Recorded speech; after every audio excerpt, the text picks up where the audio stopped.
It is the natural right of every human being to be happy, to escape all the miseries of life. Happiness is the normal condition, as natural as the landscapes and the seasons. It is unnatural to suffer, and it is only because of our ignorance that we do suffer. Happiness is the product of wisdom.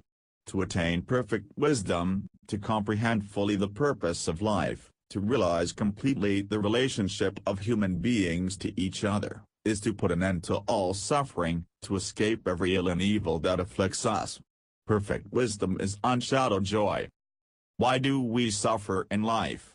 Because in the scheme of nature we are being forced forward in evolution, and we lack the spiritual illumination that alone can light the way and enable us to move safely among the obstacles that lie before us. Usually we do not even see or suspect the presence of trouble until it suddenly leaps upon us like a concealed tiger.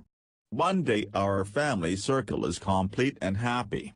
A week later death has come and gone, and joy is replaced with agony. Today we have a friend.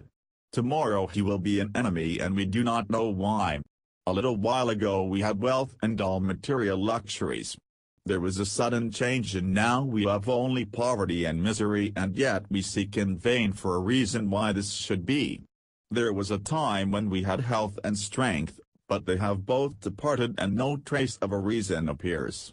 Aside from these greater tragedies of life, the innumerable things of lesser consequence continually bring to us little miseries and minor heartaches.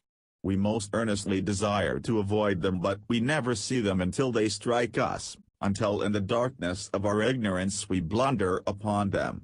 The thing we lack is the spiritual illumination that will enable us to look far and wide, finding the hidden causes of human suffering and revealing the method by which they may be avoided, and if we can but reach illumination, the evolutionary journey can be made both comfortably and swiftly. It is as though we must pass through a long, dark room filled with furniture promiscuously scattered about. In the darkness our progress would be slow and painful, and our bruises many. But if we could press a button that would turn on the electric light, we could then make the same journey quickly and with perfect safety and comfort. The old method of education was to store the mind with as many facts, or supposed facts, as could be accumulated, and to give a certain exterior polish to the personality. The theory was that when a man was born he was a completed human being, and that all that could be done for him was to load him up with information that would be used with more or less skill, according to the native ability he happened to be born with. The theosophical idea is that the physical man, and all that constitutes his life in the physical world, is but a very partial expression of the self, that in the ego of each there is practically unlimited power and wisdom, that these may be brought through into expression in the physical world as the physical body and its invisible counterparts, which together constitute the complex vehicle of the ego's manifestation, are evolved and adapted to the purpose, and that in exact proportion that conscious effort is given to such self-development will spiritual illumination be achieved and wisdom attained. Thus the light that leads to happiness is kindled from within, and the evolutionary journey that all are making may be robbed of its suffering. Why does death bring misery? Chiefly because it separates us from those we love. The only other reason why death brings grief or fear is because we do not understand it and comprehend the part it plays in human evolution. But the moment our ignorance gives way to comprehension, such fear vanishes and a serene happiness takes its place. Why do we have enemies from whose words or acts we suffer?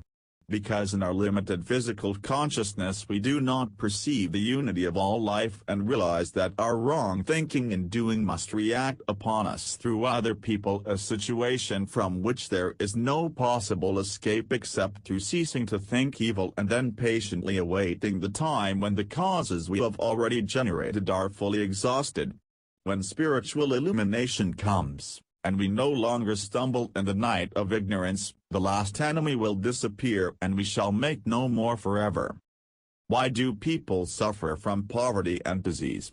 Only because of our blundering ignorance that makes their existence possible for us, and because we do not comprehend their meaning and their lessons, nor know the attitude to assume toward them. Had we but the wisdom to understand why they come to people, why they are necessary factors in their evolution, they would trouble us no longer. When nature's lesson is fully learned, these mute teachers will vanish. And so it is with all forms of suffering we experience. They are at once reactions from our ignorant blunderings and instructors that point out the better way. When we have comprehended the lessons they teach, they are no longer necessary and disappear. It is not by the outward acquirement of facts that men become wise and great. It is by developing the soul from within until it illuminates the brain with that flood of light called genius.